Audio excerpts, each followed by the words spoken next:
You're probably ready for your kids to be out of the house and back in some programming. But because you're so enthusiastic and maybe so ready for them to be out of your house, you sign them up for everything. I know it seems like a good idea right now. You're going to regret it.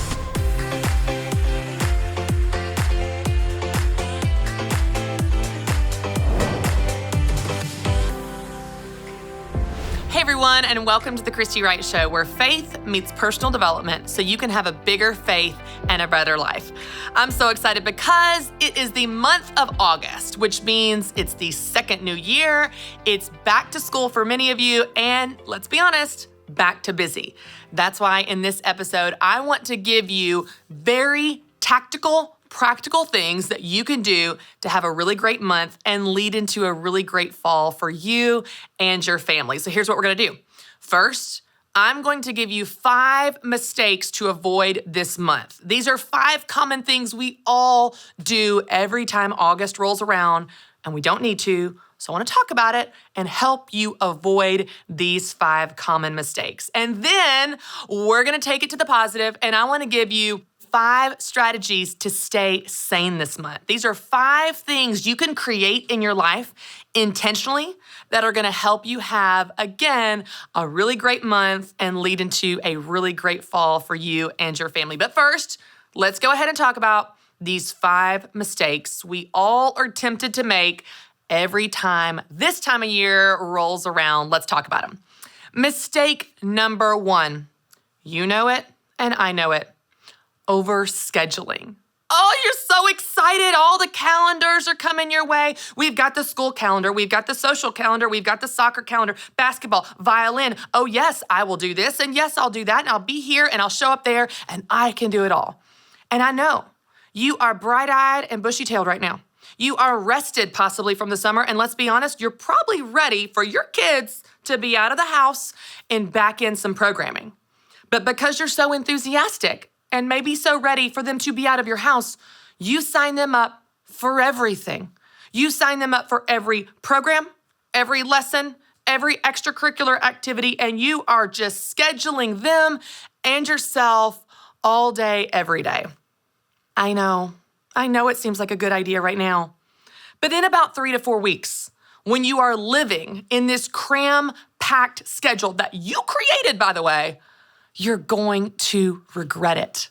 You're going to be exhausted keeping up with these commitments. You're going to be rushed and running ragged, and you're going to be resentful that you, August you, made all those decisions.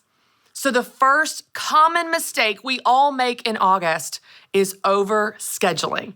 I want you to avoid this mistake, avoid the temptation to say yes to every single thing, and instead pick just a few things. Pick just the right things, the best things, the things that you love that are going to be good for you and your kids and your family and your life this fall. Imagine October you. What does October you still want to be doing 2 months from now? Pick those things and only those things to avoid the temptation to overschedule. The second common mistake that many people make this time of year is not writing down your schedule. So regardless of what goes on your schedule, you need to write it down. You need a system for being where you need to be and doing what you need to do and what you want to do. I was in a coaching session just yesterday with my Academy members. We were talking about time management. We were talking about life balance. Obviously, this is a big topic for me right now with being in the middle of book pre-sale season for my book, Take Back Your Time. But I was amazed when I was talking to them about having a system for their schedule and their calendar, how many of them didn't have one? They didn't have one. Not at all. Not like, oh, I don't use the calendar on my phone. I use a paper planner. I use a sticky note, dry erase. No, some of them didn't have a system at all. Here's the thing. I don't care what you use. I don't care if it's on your phone, if it's on paper, if it's on a sticky note, if it's on a dry erase calendar, on your refrigerator. You just need a place to write down the things that you want to do. Now, you may think of a calendar or a schedule as being legalistic, kind of like a budget, like it's no fun. It's for boring people that just like a lot of rules. Here's the thing. This is a tool that helps you do what you say you want to do. You get to set it. You get to fill it with whatever you want to and keep off of it anything you don't want to do. But you need to write it down. It needs to be a system that you are able to not only use for yourself, but share with your family.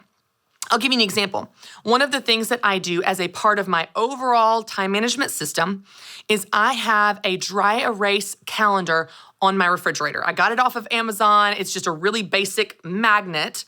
But then I bought wet erase markers. Yes, I said wet erase because kids just walk by, just smudge off that dry erase. They sure do, then all your hard work's gone. Okay, just go ahead and trust me on this one. Think back to 7th grade math class with an overhead projector, wet erase, okay? Wet erase markers on a calendar, on the fridge that everyone can see. So today, for example, when I'm going to get my creamer for my coffee, I see today at school is water day for my son Conley, which means I need to send a swimsuit and sunscreen and beach towel. Had I not had that in a very visual place for me, my husband, my kids, our nanny Becca, we would have easily forgotten that today was water day. So what is this for you? What does it look like for you to not only create a schedule this fall that is realistic and desirable, that you actually still want to be living in October, but to write it down? Even maybe taking it a step further to put it somewhere visual in your house for everyone to be on the same page and everyone to know what's going on every single day and every single week. So the second common mistake that many people make is not writing down their schedule. Write down your schedule so you know where you need to be and when. The third common mistake, I gotta tell you guys, this one is like my Achilles heel. Like I struggle with this no matter how much I teach on it. Trying to be the hero. Because you know what happens in August? Everybody needs volunteers for everything. We need a homeroom mom. We need a president of the PTA. We need someone to volunteer to bring all the cookies for all the field days. We need someone to coach that soccer team. Yeah. And they're gonna ask you. They're gonna beg you. They're gonna give you their saddest story. Oh, but we need you. No one can do it like you can. You're the best cookie bringer. And something in you is going to a little bit come alive at being needed. They need me. I'm so special. They need me. Yes, I will be homeroom mom. Yes, I'll be president of the PTA. Yes, I will coach the soccer team even though I'm 6 months pregnant. Yes, I will bring the cookies. Yes. No. Resist the urge to be the hero. Resist the urge to save the day for everyone, everywhere. If there is one activity that you want to support, if you have the bandwidth on your schedule, you still want to be living out this responsibility in October, cool, great. Say yes to one thing. One thing. It is so tempting in August when we are rested, bright-eyed and bushy-tailed, energetic and enthusiastic and optimistic about the fall, that similar to overscheduling, we show up and try to be the hero and we say yes to everything. Resist the temptation to do that. Avoid this mistake of being everyone's hero. You don't need to be everyone's hero. You just need to be you. You need to do what you need to do in your job, your business, and your family. Stick to that, and that will help you resist that temptation when those pleading emails come your way. All right, number 4. I've talked about it before. I may have talked about it last week. I'm just gonna keep talking about it because I know you're not doing it. Resist the mistake of going to bed too late.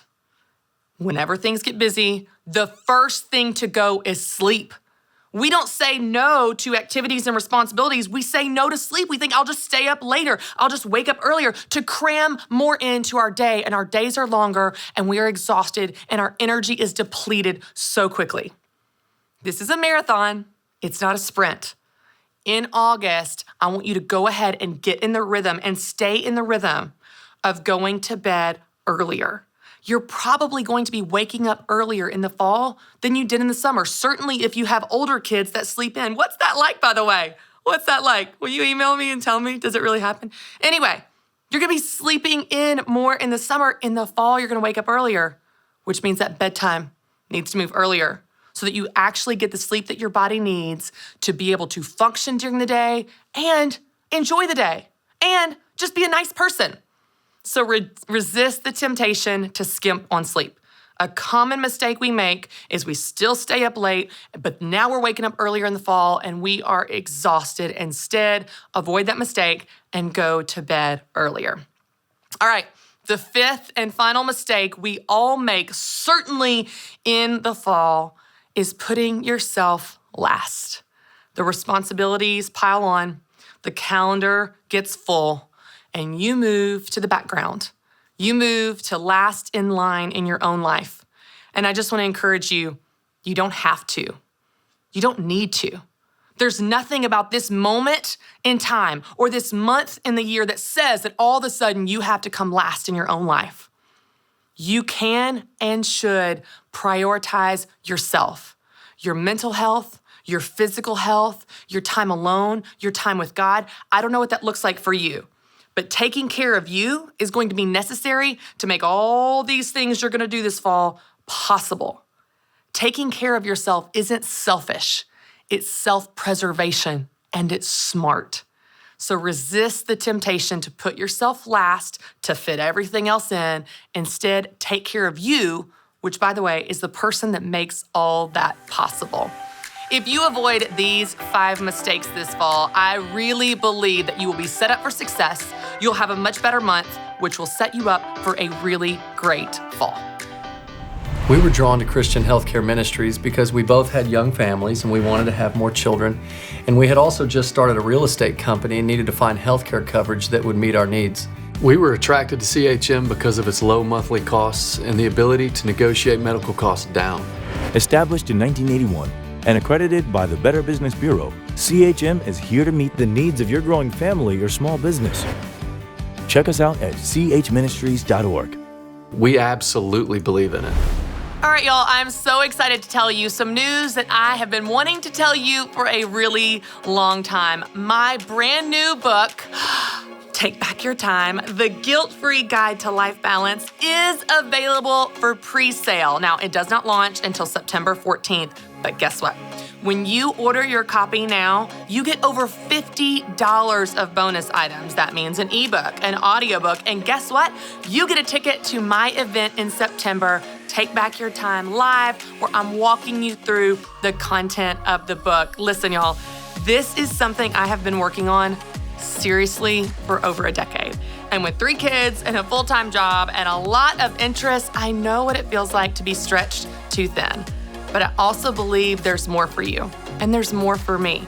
There's more to this life than just rushing and feeling run ragged and being busy and burnt out. I believe that you really can create a life you love and are proud of, that you can take back your time. So get your copy of Take Back Your Time, The Guilt-Free Guide to Life Balance at ChristyWright.com.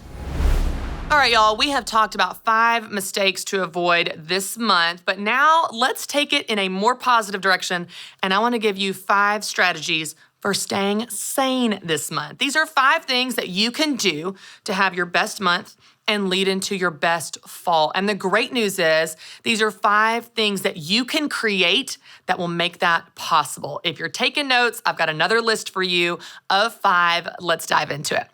The first thing I want you to create are systems. I want you to create systems for everything that you do on a regular basis. So, some examples. I want you to create systems for packing lunches. Do you do that the night before? Do you do it during dinner when all the food is already out? Sometimes we'll do that. While we've got the food out of the fridge for dinner time, go ahead and grab some bread, make peanut butter and jelly, pack those lunches, then they're ready for the next day, which makes the morning routine the next morning a whole lot easier. What is that for you? You need a system for packing lunches. You need a system for managing your calendar. How do you connect with your spouse? What day or time of day or what day of the week do you guys connect on what's going on that week? For example, my husband and I, every Sunday night, when I go up to the refrigerator to fill in the calendar for the week with the wet erase markers, I ask my husband, hey, got anything weird going on this week? Working late? Dinners?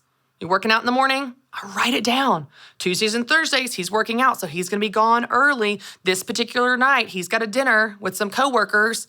I write down everything going on, everything he has going on, everything I have going on, and everything that the kids have going on. Sometimes it feels like Grand Central Station at our house or air traffic control of who's taking whom where to get everyone where they need to be, especially in our house with little kids who can't drive, by the way.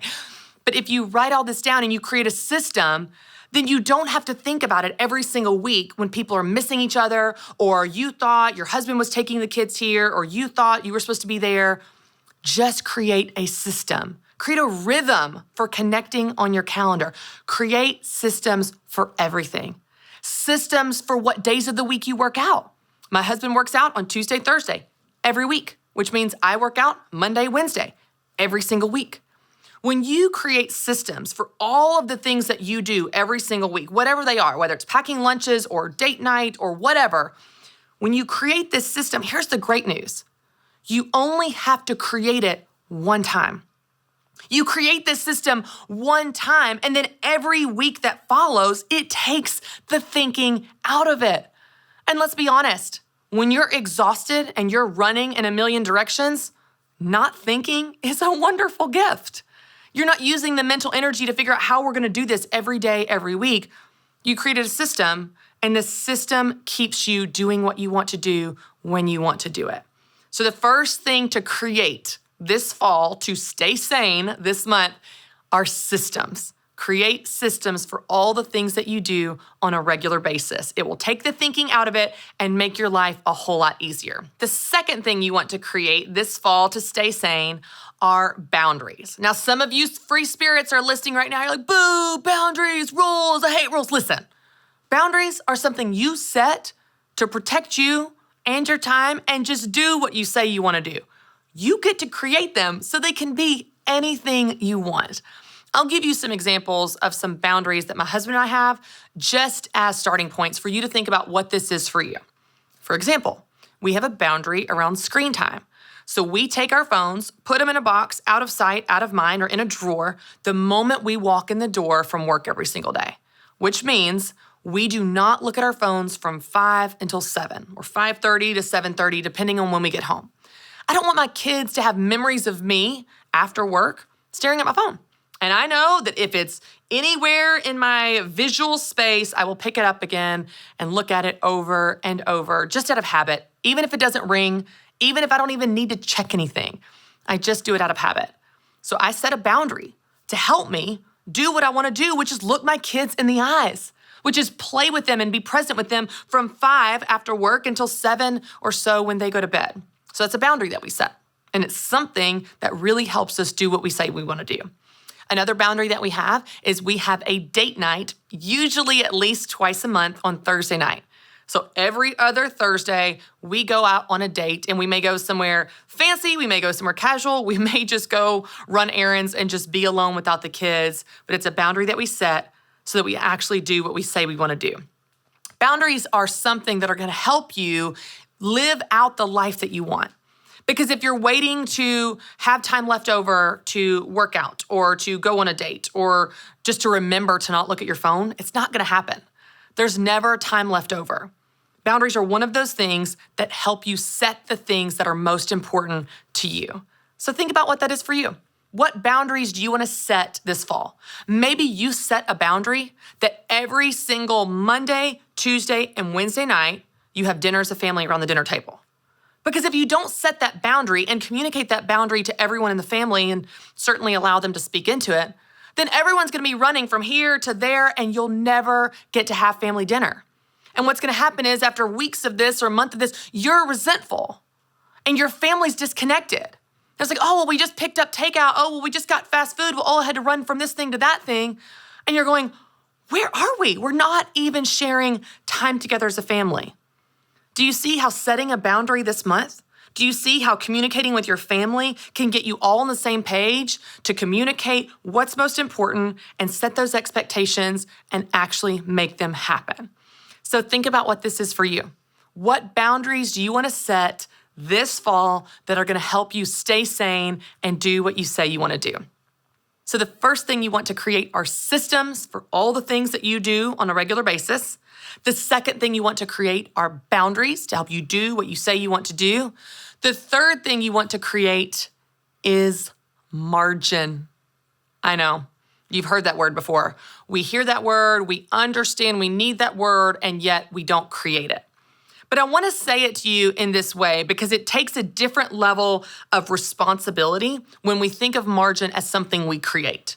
We don't wait for margin. We don't hope margin magically appears. We're not waiting until, I just happened to not have a day where nothing was going on.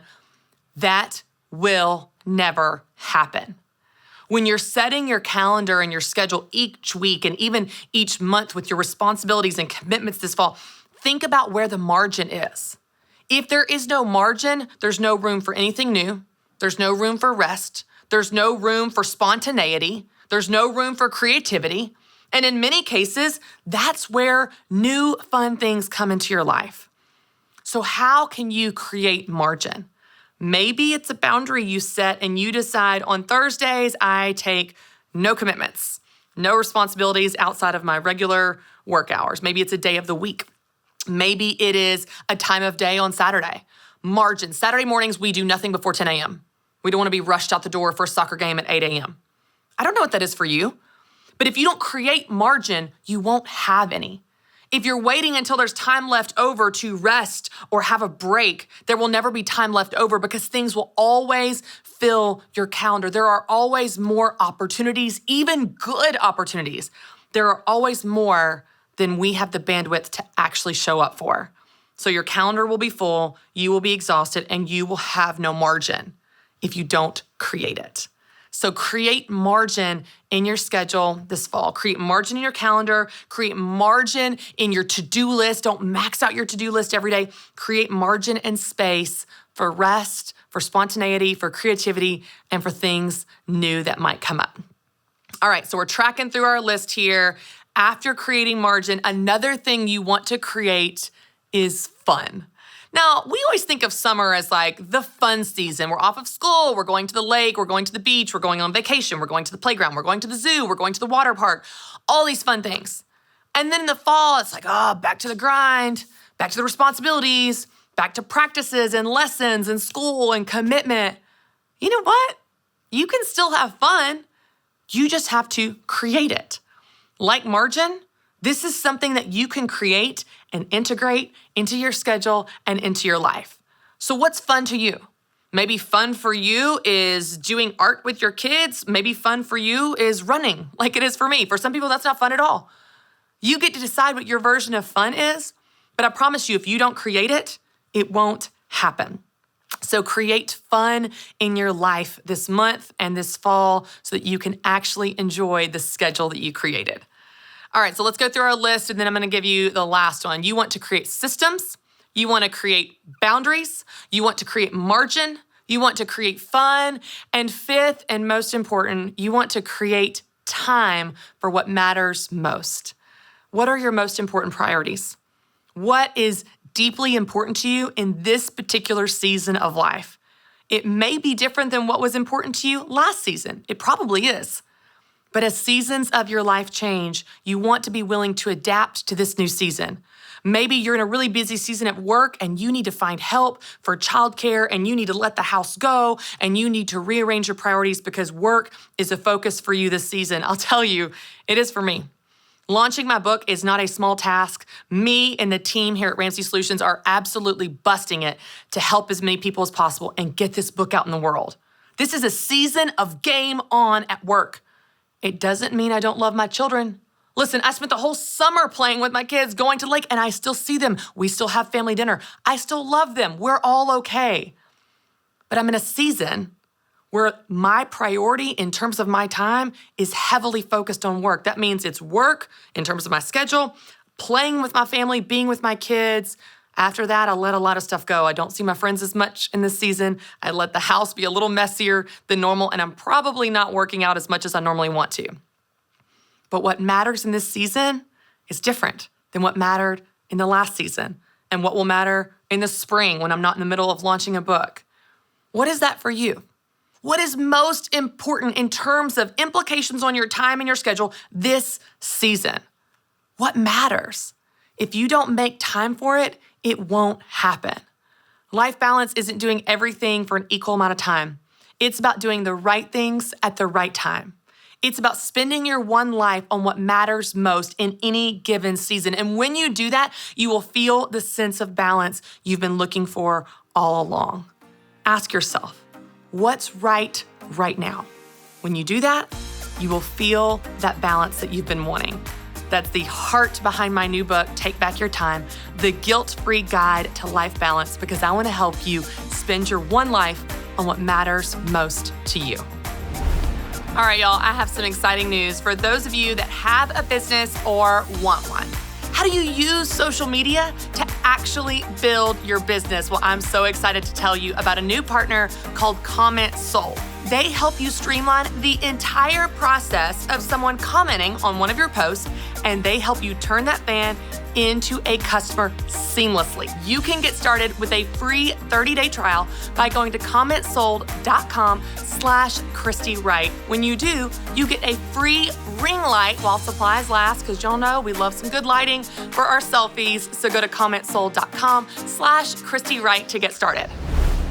All right, y'all, it is time to answer some of your questions that you sent in on social media. So let's see what we've got today. Let's see here. How do you know if you're making the right choice? I love this question. This is a really hard question, but a really good one, because I'll tell you the mental angst that I have experienced in different decisions in my life, some are big, some are small, everything in between, has led me down this path of really trying to dig in and research and understand the answer to this exact question. How do you know if you're making the right choice? First, I want to say that there's not a perfect formula. So I do believe that. I don't believe there's this perfect formula, one size fits all. If you do this, you know for sure it's always the right choice. I will also say that as a believer, I have experienced and certainly witnessed, God will lead you in ways that seem maybe even at the time wrong, seem confusing, they're impractical, you can't quite explain it. You're like, I don't know how this is gonna work out, but God is leading me here. This doesn't make any sense, but God is leading me here. I feel like God's asking me to make this choice, and this doesn't even make any logical sense. I can't rationalize it in my mind. So there's always that disclaimer as well, that there's not a perfect formula. And I believe that at times God will lead you in ways that seem a little crazy and weird. By the way, he did that a lot in the Bible as well. So you can take comfort in the fact that his ways are not our ways and he's not a formula God. With that in mind, I do think that there are certain signs or variables that you can consider to know if you're on the right track. The first thing to think about is which decision gives you peace. When you think about your options, you say, how do you know if you're making the right choice? Let's say you've got two options. You may have more than that. But let's say in this scenario, you have two options, whatever you're facing right now. And one of them makes you feel checked, makes you feel anxious, makes you feel nervous. Those are the feelings that rise up when you think about making that choice. The other choice makes you feel relief. It makes you feel a sense of peace. It makes you feel more at ease. It doesn't mean the choice is easy. It means you have an inner peace that there's something right about that is the right choice. I believe that's the Holy Spirit guiding you in the direction of God's will for your life. And again, the choice can be a weird one, a crazy one, an impractical one. I shared this recently on social media, but I felt about 8 months ago, God calling me to go to seminary. And y'all, that choice felt crazy. That commitment felt ridiculous. I have 3 young kids. I talk about time management, and I don't have a lot of time, which is why I have to manage it well. And I was like, God, how would this ever work? That feels so overwhelming. It feels like it's for really smart people, really academic people, people that grew up in the church, people that know the Bible. This is so impractical. It's so illogical. I feel so unqualified. And through persistent pressing, through persistent nudging and urging, eventually, I said it out loud to my husband. And then I said it out loud to a friend. And then I started researching seminary schools that have online programs. And I started to take one step of faith after the other. The decisions in the path wasn't easy. And as I'm in school right now, reading, it's still not easy, but I feel a peace about it. I feel right about it.